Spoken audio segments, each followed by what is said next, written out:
series regarding special purpose properties and going concern valuations, part of our Heron Company's Appraisal Wisdom YouTube channel. In our last episode, we were talking with great enthusiasm about business enterprise value being the intangible personal property, you may recall. Business enterprise value, BEV, we refer to it, is created from the operator assembling a suitably trained workforce, generating goodwill among potential customers, supply contracts that allow him to be in business, and generally management expertise that allows the business to generate a profit over and above operating expenses and the cost of the tangible items.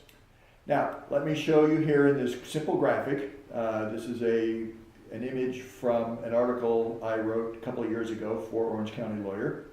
And you'll see it shows the three components: the real property, the tangible FF&E, which is personal property, and then the business value at the top.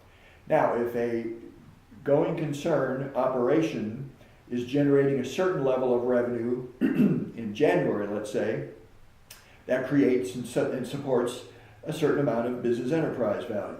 If the revenues go down, let's say the next January, the value of the business presumably goes down, and where that loss is first felt is there at the top from the business enterprise value. That's what declines initially. So the business enterprise value is only generated after there's a suitable return to the real property and the tangible FF&E after paying operating expenses. Now, if the business does not throw off enough revenue to cover operating expenses, labor, utilities, insurance, supplies, that sort of thing, then it's in trouble, right? A negative EBITDA, we refer to it, right? Earnings before interest, taxes, depreciation, amortization, and rent, EBITDAR. And if that is a negative number, you're in trouble. But now here, let's have another example where we take a property. This is quiz number 2, by the way. Quiz number 2. We've got a property, it's quite new, costs $3 million to build. It's a going concern gas station and car wash, $3 million cost. And after paying for the operating expenses, we have $30,000 left over.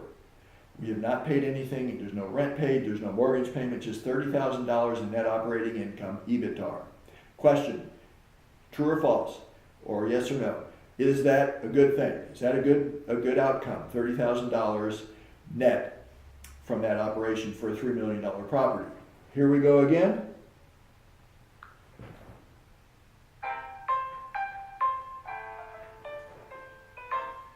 Okay.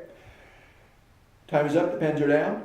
The answer is no. That's a 1% return, right? 30,000 on 3 million, cancel the threes and a couple of zeros, and you got a 1% return. That is not enough to cover the value of the land and the improvements. So that would not be a good situation.